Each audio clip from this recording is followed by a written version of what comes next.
प्रसन्न रहिए, स्वस्थ रहिए। हम डीएनए में 2 है, मैं और मेरी माँ।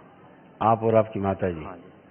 और मेरी माँ को ज़रा ज़्यादा कष्ट थे रीढ़ की हड्डी के, उसके कारण आया था।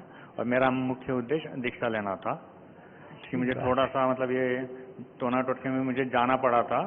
आपको तो सब कुछ दिखाई देता होगा, तो थोड़ा सा अनुभव होने के कारण जब आपका वीडियो देखा तो हमको समझ में आ गया कि क्या वहाँ क्या हुआ था, यहाँ पे क्या हो रहा है। बिल्कुल। और हम वहाँ पे भी क्वेश्चन पूछते थे तो ऐसा जवाब देते थे ना, बल्कि जैसे कि मैं नया था, मुझे कुछ पता नहीं था।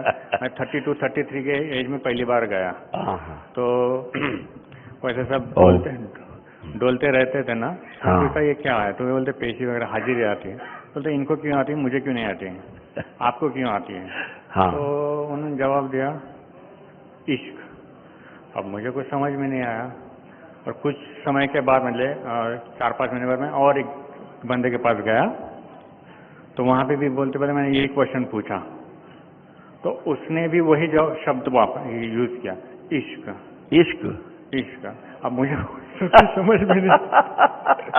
फिर मैं तीसरे के पास गया, मतलब ये तो जो पहले बोला था वो मुस्लिम थे, दूसरा आदिवासी थे और तीसरे इंजीनियर थे अच्छे खासे। तो उन्होंने भी वही शब्द यूज किया। वो क्या है जो शब्द यूज कर रहे हैं, ये परंपरा में इन लोगों ने बना। अरे भाई कोई कोर्ट है जो हाजिरी लगाते रहोगे, तारीख पे तारीख पड़ती रहेगी, है?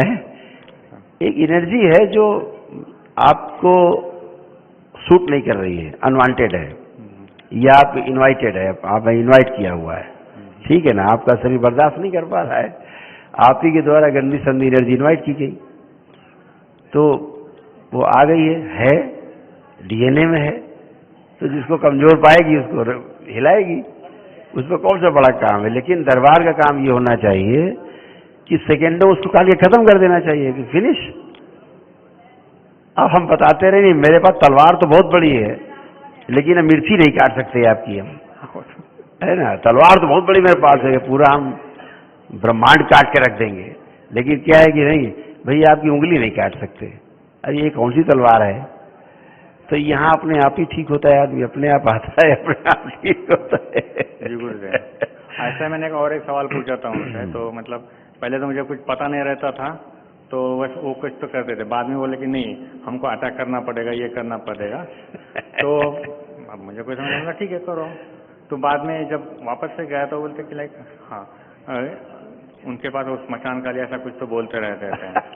तो मैंने बाद में उनसे पूछा कि आप काली से उनके ऊपर ही करोगे, वहाँ का वो भी काली से ही करेगा, तो काली काली मारा मारी, तो काली को समझता नहीं कि कौन सही कौन गलत है, क्यों मारा मारी कर रहा है? तो कोई जवाब नहीं दिया। ऐसा फिर वही सवाल मैं दूसरे से पूछा तो बोलता नहीं वो काली नहीं मारा मारी करती, या फिर वो हनुमान जी कहते हैं, तो बोलते हनुमान जी नहीं करते, वो मरुत करते हैं। तो फिर वो तो काली है, तो आप कैसे करोगे? नहीं हम काली को नहीं, हम थोड़ा क्या बोलते थे शब्द यूज किया, हमारा कन्विक्शन होता है, तो हम ऊपर लेवल पे जाके थोड़ा बोलते हैं देवी को भाई नहीं करो ऐसा है, तो फिर वो रुक जाता है। तो मुझे तब भी नहीं मतलब समझ में नहीं आ रहा ऐसा। एक्चुअली जो विज्ञान है इसीलिए हावी हुआ, जबकि धर्म से ही निकला है। विज्ञान कोई बाहर से नहीं आ गया, धर्म का अर्थ ही व्यवस्था है। व्यवस्था के जितना व्यवस्था को समझ लिया गया उसको विज्ञान कहते हैं। जितना नियम को समझ लिया गया है तो उसको विज्ञान कहते हैं। निकला तो धर्म से ही है, लेकिन धर्म में क्या है, धार्मिक लोगों ने, जो तथाकथित धार्मिक लोग हैं, ठेकेदार हैं, इन्होंने जितना भी प्रयास किया बड़ी ईमानदारी से नहीं किया है। इसको कहने में कोई गुरेज नहीं है। अगर ईमानदारी से प्रयोग किया होता, जैसे पहले ऋषि मुनियों ने किया, तमाम शोध किए, अनुसंधान किए, पूरे विश्व के समक्ष रखा, अनुसंधान करके रखा हुआ है, पूरा ग्रंथ है, उनको भी नहीं देखने को तैयार है, उनके अनुसार भी नहीं चलना है उनको अपने हिसाब से चलना है।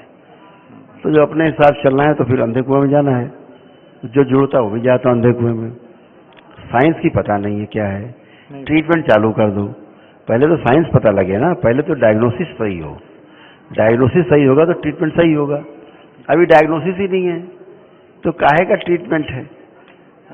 यही संकट आधुनिक चिकित्सा विज्ञान में भी है और यही संकट ये सब टोना टुटका जादू टोना करने वालों में भी है कि इन्हें समझ नहीं है कि हम कर क्या रहे हैं, इन्हें नहीं पता कैसे क्या हो रहा है। बस छूछा यहाँ पे चावल फेंक दो और यहाँ पे गरी गोला पटक दो, यहाँ इसमें आग लगा दो, उसमें घी का दीपक जला दो, टोना टुटका टाइप इनका है कार्यक्रम। तो ना उन्हें समझ में आ रहा है क्या कर रहे हैं, जो बेचारे कर रहे हैं उन्हें तो पता ही नहीं है, वो तो अपने अच्छे होने के लिए कर रहे हैं और बुरा फंस जाते हैं। आपके दरबार में यहाँ पर आपको पूरी साइंस है कि आप ये नियम पालन करोगे तो ये जरूर होगा, निश्चित होगा। आप करके देखो, हम सबके प्रमाण देते नहीं देते, बैठ के हम एक ही चीज का प्रमाण देते, तो इसलिए प्रमाण है क्योंकि नियम से हो रहा है। कोई चीज इस पूरी पृथ्वी पे, पूरी सृष्टि में बगैर नियम के नहीं होती है।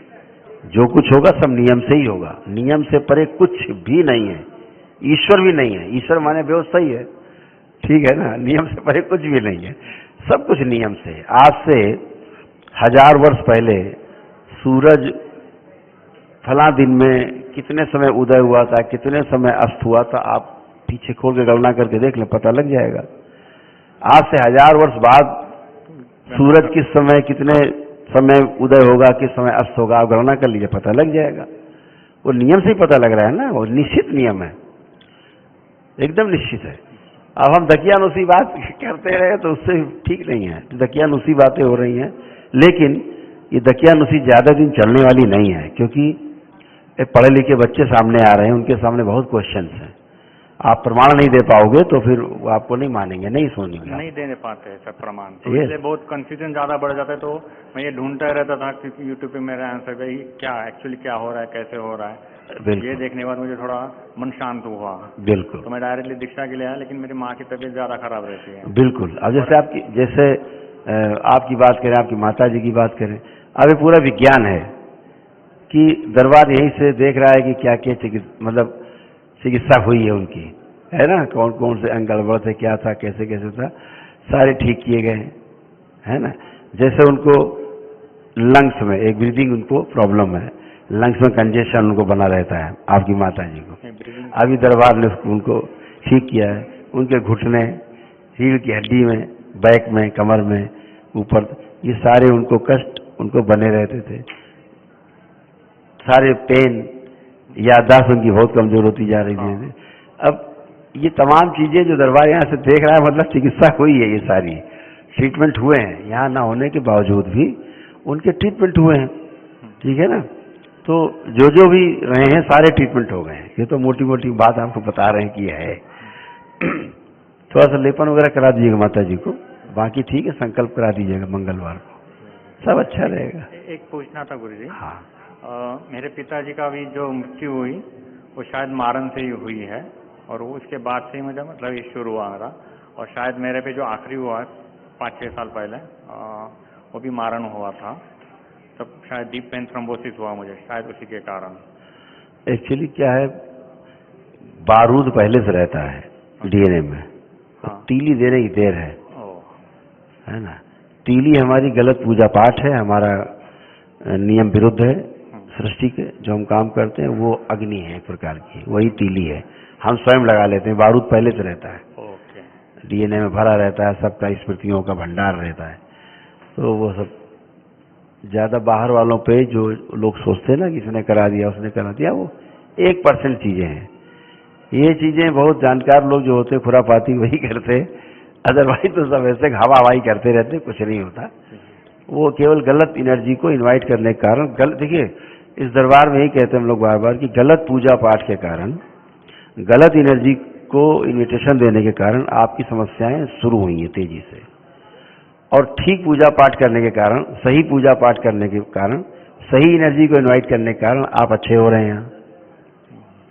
वो उतनी बात है, केवल उसको केवल ठीक करना है, वो इतनी बात है और कुछ नहीं। अब आपने सब अच्छे अच्छे किया, अब अच्छे अच्छे हैं, ठीक है ना, हमेशा अच्छे रहेंगे। जी मेरा जो एक्सीडेंट हुआ था उसके 5 मिनट पहले और करीब करीब 25 मिनट बाद, इस बीच में का कुछ याद नहीं। देखिए पूरे शून्यपन में आपका एक्सीडेंट हुआ, बेहोशी में, उसको अर्ध बेहोशी बोलते हैं, उसमें आपका ये सारी स्मृतियां होती हैं, स्मृतियां थी, अर्ध बेहोशी में हो गया एक्सीडेंट, आपको पता ही नहीं कब हो गया, कुछ नहीं पता, है ना। तो वो सब चली गई, स्मृतियां रहती हैं सब ऐसे।